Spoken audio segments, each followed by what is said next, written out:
Paano kung ginawa mo ng lahat mga kaibigan at okay naman ang flow ng ink dito sa printhead na to? Baradong printhead, gumamit ka ng cleaning solution at syringe, okay naman ang flow, natanggal naman ang bara o hindi naman siya barado kasi once na maglagay ka ng cleaning solution ay okay naman, lumalabas naman na maayos yung cleaning solution. Ang problema dyan ay malalaman mo sa video ito.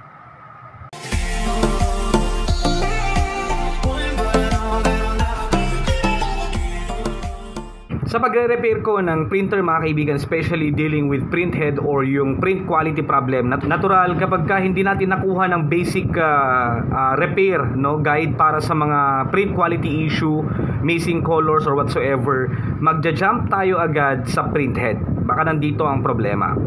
Okay, so paano mga kaibigan, ano kaya ang possible na sira kung sakali man na for example wala missing colors,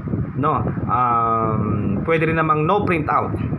Okay, tapos nilinisan mo naman, nilagyan mo ng cleaning solution, pinump out mo at natatanggal naman, okay naman yung flow. Pero nung nilagay mo na, nag power cleaning ka or nag cleaning ka, parang walang nababawas sa ink tank mo, parang walang naikakarga na ink.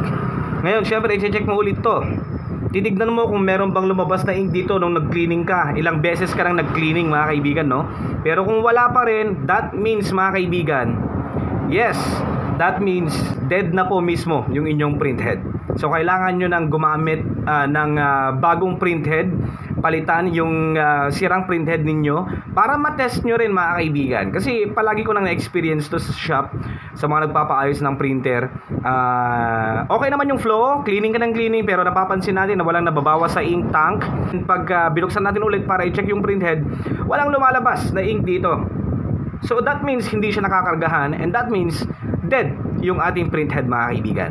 So yun lang, as per experience ko kailangan nyo ng spare na printhead para matest ninyo, okay, para ma-fully verify ninyo na sira na talaga yung inyong printhead.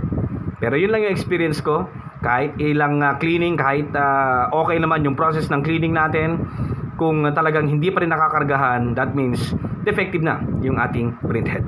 So yun lang, maraming salamat, naway meron kayo natutunan at huwag nyo pong kakalimutang mag-subscribe mga kaibigan.